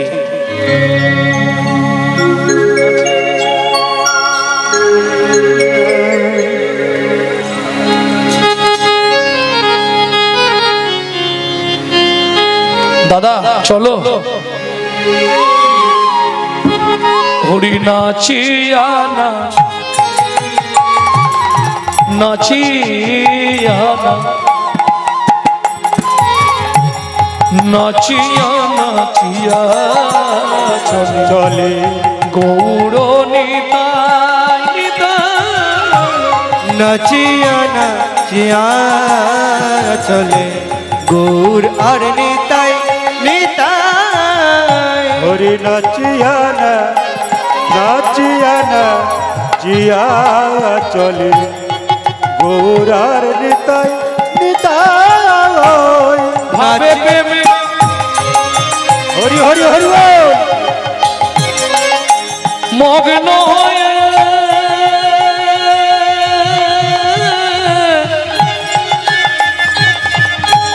চলে দুনু ভাই নাচিয়া নাচিয়া চলে গৌর আর নিতাই নিতাই। নাচিয়া না জিয়া চলে গৌরার নিতাই গৌরার নিতাই গৌরার নিতাই। এখনো কতটা ওই তো দেখা যায়, কত দূরে গো ওই তো দেখা যাচ্ছে গো। আর যেতে পারছি না তো এখনো কতটা গো আর একটুখানি চলো চলো। সেই সকাল থেকে হাঁটাচ্ছ হ্যাঁ ভক্তমণ্ডলী ভক্তিমতী মায়েরা যেমন দেখবেন যারা তারকেশ্বর যায় আপনাদের এদিক থেকে কেউ কখনো গেছে তারকেশ্বর জল ঢালতে যখন থেকে জল তোলে তখন থেকে মিথ্যা কথা বলতে শুরু করে হ্যাঁ গো আমি দেখেছি বলে তো বলছি কি ওই শ্যাওড়াপুলির গঙ্গা নিমাই তীর্থের ঘাট থেকে জল তোলে আর যখন থেকে জলটা কাঁধে নেয় তখন থেকে বলতে শুরু করে ওই দেখা যায় ওই দেখা যায় বাবা চূড়া। এটা সত্যি না মিথ্যে এইটা একটা মনে জোর বাড়ানো তাই না নালে কথাটা মিথ্যে তো লিগালি পয়েন্টে এলে কথাটা মিথ্যে মনের জোর বাড়ানো আর সে চোখ আমাদের নেই শ্যাওড়াপুলি থেকে বাবাকে দেখতে পাবো বাবার পাশে থেকে বাবাকে দেখতে পায়নি ছেলে মেয়েরা জয় রাধা হরি বল প্রভু আরেকটু কোথায় গো? এই দেখো এদিকে এসো দেখিয়ে দিচ্ছি ওই দেখো কোথায়? ওই দেখা যায় প্রভু ওই দেখা যায় ওই দেখা যায় প্রভু ওই দেখা যায় ওই দেখা যায় প্রভু ওই দেখা যায় ওই দেখা যায় প্রভু ওই দেখা যায়। জয় জগন্নাথ নীলাচল ওই দেখা যায় জয় জগন্নাথ নীলাচল ওই দেখা যায়। জগন্নাথ নীলাচল ওই দেখা যায়। জয় জগন্নাথ নীলাচল ওই দেখা যায়। যা বলে দিয়েছে ওই দেখা যায় একবারে অন্ধবিশ্বাস মহাপ্রভু আর দেরি করলেন না দুই বাহু প্রসারিত করে ছুটতে শুরু করলেন জয় জগন্নাথ জয় জগন্নাথ জয় জগন্নাথ জয় জগন্নাথ জয় জগন্নাথ জয় জগন্নাথ জয় জগন্নাথ জয় জগন্নাথ জগন্নাথ স্বামী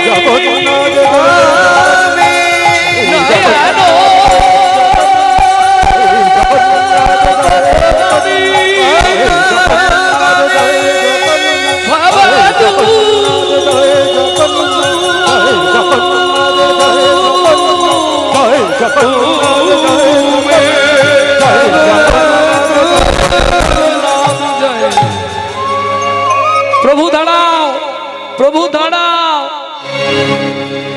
পিছন দিকে নিত্যানন্দ প্রভু দাঁড়াও আর প্রভু দু বাহু তুলে ছুটছে কেন যেমন ধবলির টানে রাখা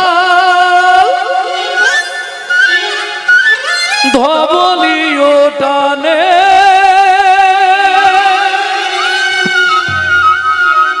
পিরিতির নামে বাঁধন ডুরি বাঁধন ডুরি বাঁধা প্রাণে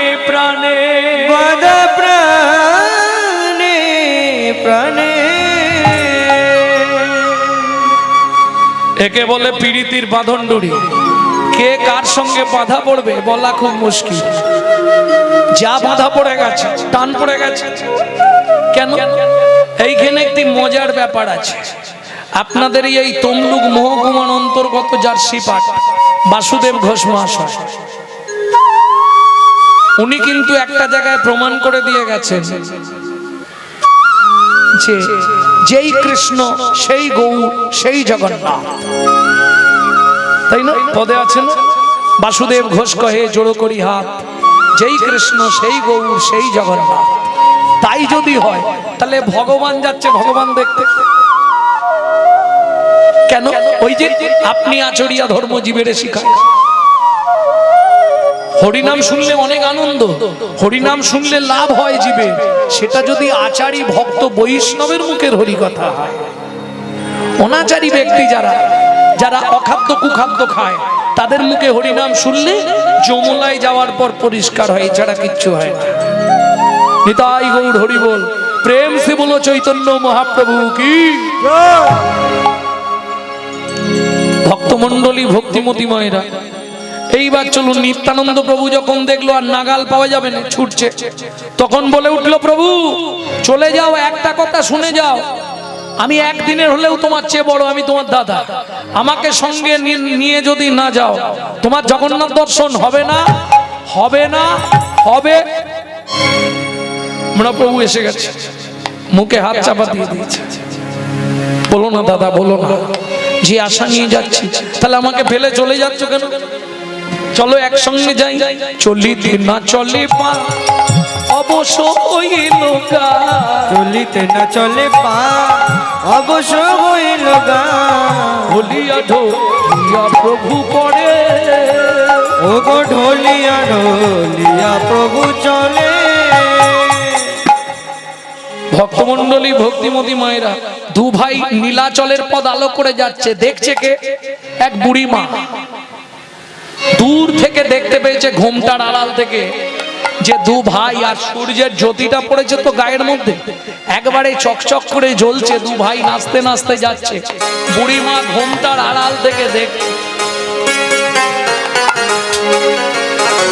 আহা কি রূপ রে বাবা, আহা মুরি মুরি মরে কি রূপ মাধুরী, পথের মা ঝাড়ে ও।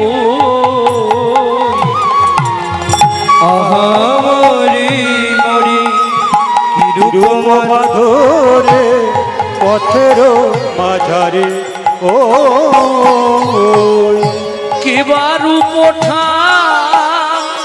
আয় আয় তোরা দেখে যাবে,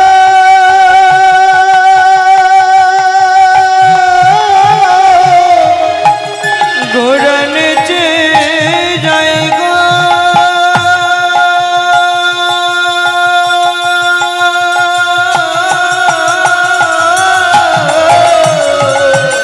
কিবার উপঠা কত কোটি কা, কিবার উপঠা কত কোটি কাহারে কথা কই,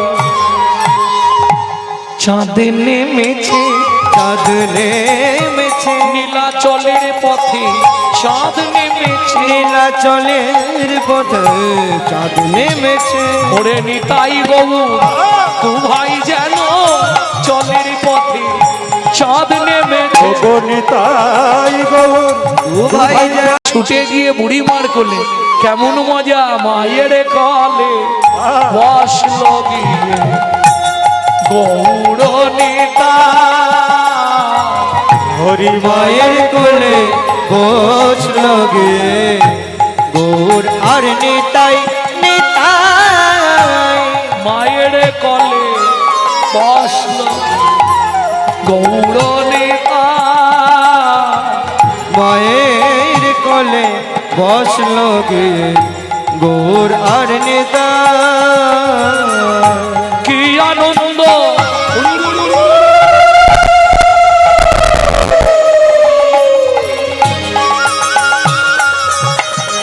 এইটা একটা প্রবলেম, মেদিনীপুরের মায়েরা উলু দিতে জানে না, তাই না?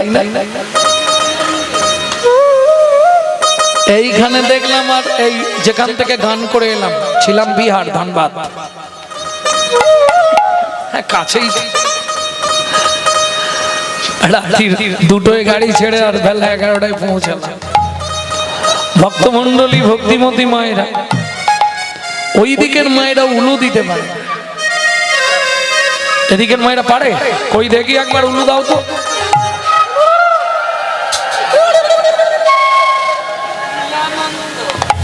কি আনন্দ,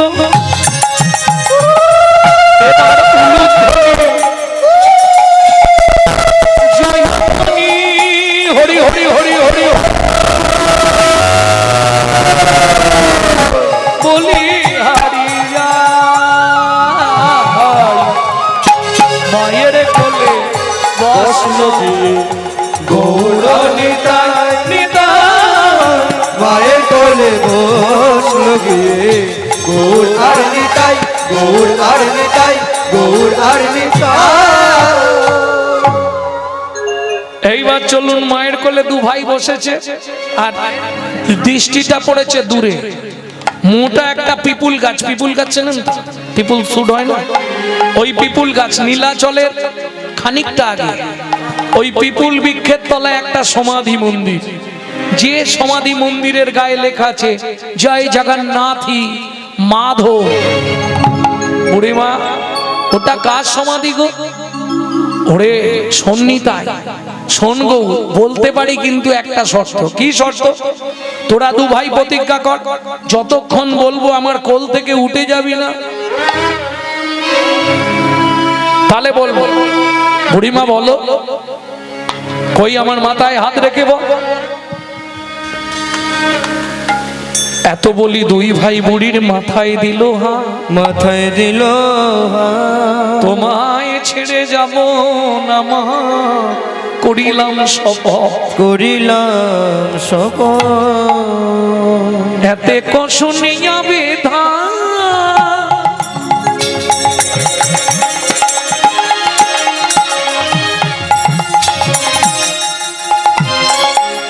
আনন্দিত মনে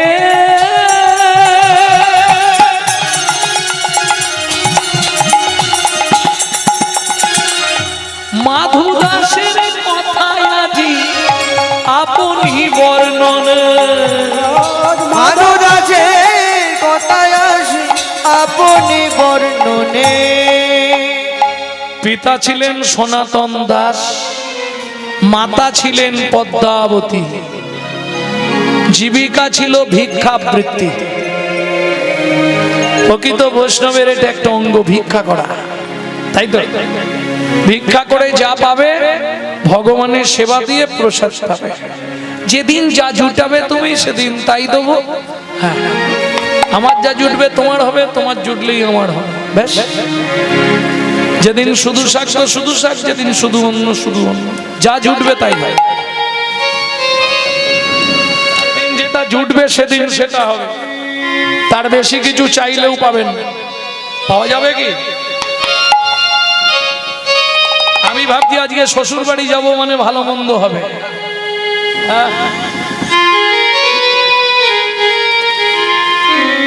আরে না, আমি তোমাকে বলছি, শ্বশুর বাড়ি যাচ্ছি মানে যে গুছিয়ে সেবা হবে। কে? কিন্তু শ্বশুর বাড়ি গিয়ে শুনলাম, আরে জামাই এসে গেছো, তাড়াতাড়ি চলো, তাড়াতাড়ি চলো। কোথায়? কাল থেকে তো মা নার্সিংহোমে ভর্তি। সারাদিন হাওয়া খাও আর জল খাও, কোনো চিন্তা নেই। কারণ আমাদের মতো মানুষ তো বাইরে খাবার মিলবে না। মিলবে কি? কারণ বাইরে আপনি আমিষের দোকান 1008টা পাবেন, নিরামিষ দোকান পাওয়া খুব মুশকিল। কারণ বর্তমানে মিষ্টির দোকানেও এখন আমিষ শুরু হয়ে গেছে, এটা জানেন কি? যদি বলেন কি করে, মিষ্টির কারিগররা তো ভেতরে একই উনুনে রান্না করে করে খাচ্ছে, যার জন্য মঠ মন্দির আশ্রমে এখন মিষ্টি প্রায় বন্ধ হয়ে যাচ্ছে। এবার সবটা মানতে গেলে তো সম্ভব নয়, অসম্ভব ব্যাপার। তাহলে নিজেকে তৈরি করে, নিজেকে সৃষ্টি করে, নিজেকে বানিয়ে প্রসাদ পেতে হবে। সেটাও সম্ভব নয়, ওই করতেই সময় শেষ, ভজন আর হবে না। ভক্তমণ্ডলী, ভক্তিমতী মায়েরা, ওই পিপুল গাছের তলায় সমাধিটা দেখেই নিত্যানন্দ প্রভু ঠিকরে উঠলেন। বুড়িমা, ওর বাবা কি ভিক্ষা করেই খেত? হ্যাঁ, শুনবি শুনবিনি? তাই সে এক করুণ কাহিনী রে। তবে যে সমাধিটা দেখছিস, ওই যে লেখাটা দেখ, লেখাটার দিকে একবার তাকা, তাকানোর সঙ্গে সঙ্গেই ভেতরটা কেমন হবে ওইটা দেখেই তো তোমাকে বললাম বুড়িমা, বাঁকা হাতে লিখে গেছে সেবা কোন জন। লেখাটা তো মানুষের, লেখাটা তো মানুষের লেখা নয়। সন্তান যখন ওই ছেলেটা মারা গেল, স্বয়ং জগন্নাথ নিজে সমাধি দিয়ে নিজে হাতে সমাধির ওপরে লিখেছে নিজের নামের সঙ্গে বন্ধুর নাম মিলিয়ে, বন্ধুরূপে জগন্নাথ, জয় জগন্নাথ মাধব।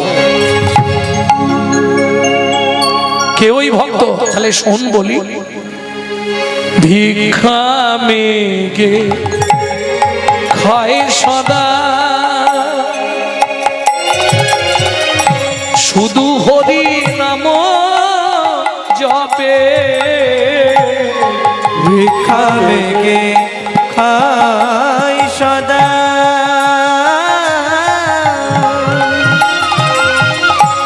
শুধু হরি নাম জপে। এতে কইয়া নন্দের মাঝে কিছু দুঃখ থাকে, দুঃখ আনন্দ মাঝে কিছু দুঃখ থাকে। সুন্দর, এইবার সুন্দর পরিবেশন হচ্ছে মাইকটা, অপূর্ব। ভক্তমণ্ডলী, ভক্তিমতী মায়েরা, সবসময় আনন্দ চাইলে তো পাওয়া যাবে না, কিছু দুঃখ নিতেই হবে তোমাকে। আমাকে শুধু আনন্দ দাও, সবাইকে দুঃখ দাও, ওটি হচ্ছে না। পারলে ঠাকুরের কাছে সব সময় চাইবে, দয়াল দুঃখ দিও নাহি দুঃখ, শুধু শক্তি দে সহিবারে। ও দয়াল রে, তুমি যত খুশি দুঃখ দাও, যেন আমি সহ্য করতে পারি। সেদিন ছিল দ্বাদশী তিথি, একটা কিচ্ছু নেই ঘরে, দ্বাদশীর পালন করবে। তা পদ্মাবতীকে বললো, পদ্মা তুমি এক কাজ করো, ওই হাঁড়িতে জলটা উনানে বসাও, পাতা টাতা জাল দাও, জল গরম হতে হতে আমি সামনে থেকে 4-5 বাড়ি একটু চাল মেঘে আনি। যা বেরিয়ে গেছে সামনের বাড়ি নয়, একটু দূরে চলে গেছে। কি হলো? হঠাৎ তুমুল মেঘ নেমে এলো, ঝড় জল বৃষ্টি বজ্রাঘাত। ওই দেখলেন নি কালকে 6টা পর্যন্ত কিছু নেই, হঠাৎ আরম্ভ হয়ে গেল কালকে। ওই যে ঢোকার মুখেই যে ব্রিজটা, ওই ব্রিজের ওপর আমি 35-40 মিনিট দাঁড়িয়ে, গাছ পড়ে গেল, কি অবস্থা।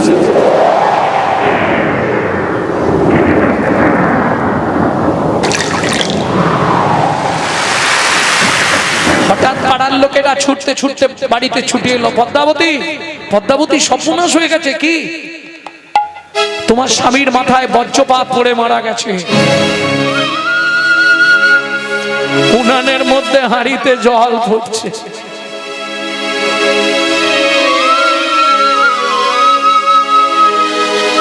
দ্বাদশীর পারণ আর হলো না, কি করবে? করার তো কিছু নেই, যে যার কপাল, বিধি কার কপালে কি লিখেছে যায় না রে বলা। কারো ভাগ্যে অট্টালিকা, কারো গাছতলা।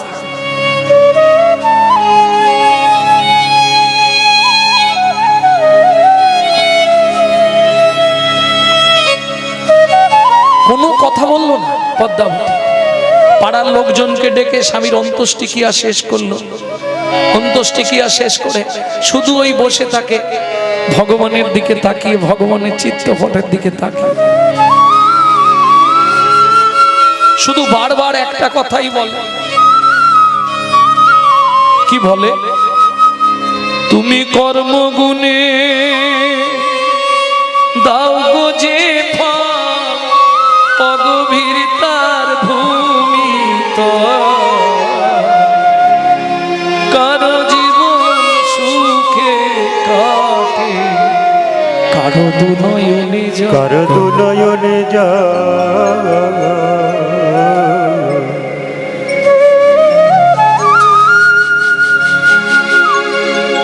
কি করবে, ছেলেটাকে তো মানুষ করতে হবে, কি করবে, ওই মাধুকে সকালবেলা জল দিয়ে চাবি দিয়ে রেখে চলে যায়, ছোট্ট ছেলে মাধু, লোকের বাড়ি কাজ করতে যায়, সারা দিন কাজ করে, সন্ধ্যার সময় ফেরে, ওই দুটো করে রুটি দেয় মাইনে স্বরূপ, ওই দুটো রুটি এনে জল দিয়ে ভিজিয়ে একটা ছেলেকে খাওয়ায়, একটা নিজে খায়।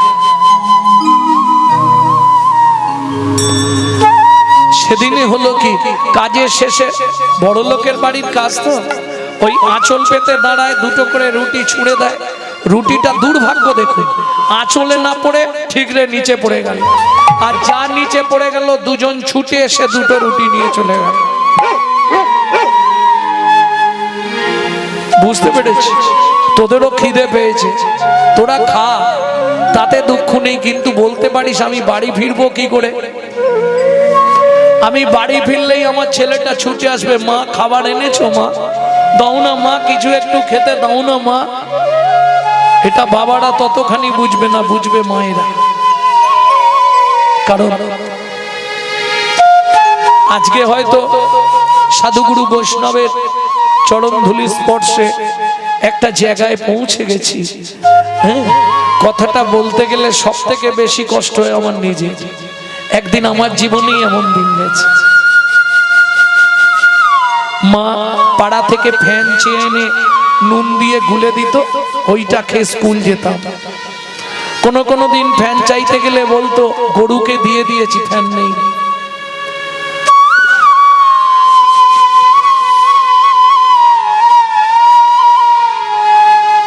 কারণ এখনো আমার মা তো বর্তমান আছে, লিভার ক্যান্সার পেশেন্ট, 17-18 বছর বেঁচে আছে,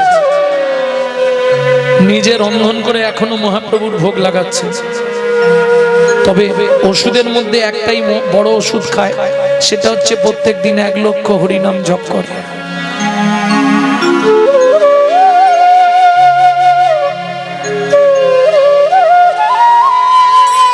পদ্মাবতী ফেরার সঙ্গে সঙ্গে মাধু ছুটে এসছে, মা খাবার এনেছো, মা দাও না মা, একটু কিছু খেতে দাও না মা। বলুন তো তখন মায়ের বুকের ভেতরটা কি হচ্ছে। মাধু আজকে খাবার পাইনি বাবা, খুব খিদে পেয়েছে, একটু কিছু খেতে দাও না মা। দাঁড়া, পাড়া থেকে খাবার চেয়ে আনছি, যার বাড়ির সামনে যায় সেই বাড়ির দরজাটা বন্ধ করে দেয়। সারাটা পাড়া ঘুরে যখন মা 1 ফোঁটা খাবার পেল না, মনে মনে ভাবলো না, এই পাপের পৃথিবীতে আর বাঁচতে চাই না। ছলে বলে কলে কৌশলে রাত্রিতে মাধুকে ঘুম পাড়িয়ে দিয়ে আমি গঙ্গার জলে আত্মহত্যা করে মরব, গঙ্গায় ঝাঁপ দিয়ে প্রাণ বিসর্জন দেব। খালি বাটি হাতে ফিরে এসেছে, মাধু ছুটে এসছে, মা খাবার দিয়েছে, কেউ খাবার পেয়েছো মা, বলো না, খুব খিদে পেয়েছে, একটু কিছু খেতে দাও না মা, খুব খিদে পেয়েছে, একটু কিছু খেতে। শুধু খাই আর খাই, মরতে পারিস না।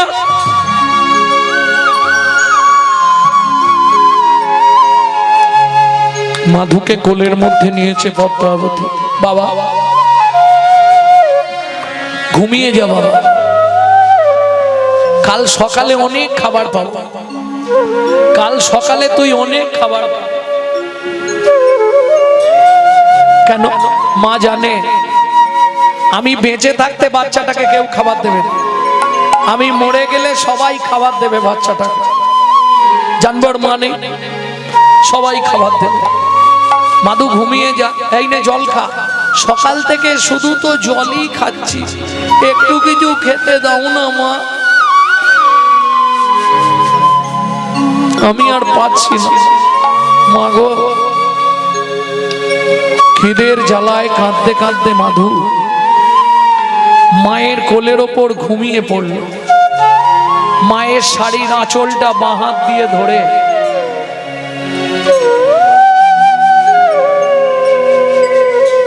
দাঁতের মধ্যে চেপে ধরে মাধু ঘুমিয়ে গেল।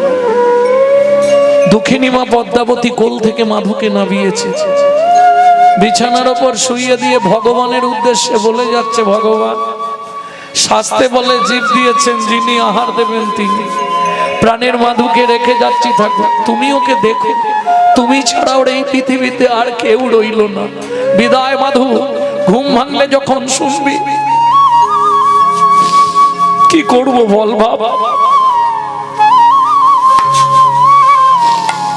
তুই তো ঘুম ভাঙলেই আবার বলবি মা খেতে দাও না মা। বল বাবা, মা হয়ে যদি একটা মাত্র ছেলেকে দুটো খেতে দিতে না পারি, তার মাতৃত্বের অধিকার নিয়ে বেঁচে থাকা উচিত না। কাল সকালে যখন শুনবি মা আত্মহত্যা করে মরেছে, মাধুরে মাটাকে ক্ষমা করে দিস বাবা। বিদায় বিদায় মাধু, বিদায়। ওমা যেই চলে যেতে যাবে, এক পা দু পা তিন পা আঁচলেরও টানে মাধু জাগিয়া উঠিল। আঁচলেরও টানে মাধু জাগিয়া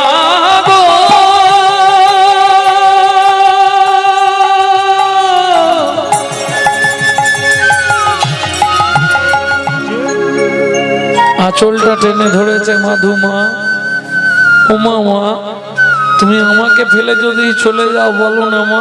ছোটবেলায় তো বাবা মরে গেছে, তুমিও যদি চলে যাও বলো না মা, আমি কার কাছে থাকবো।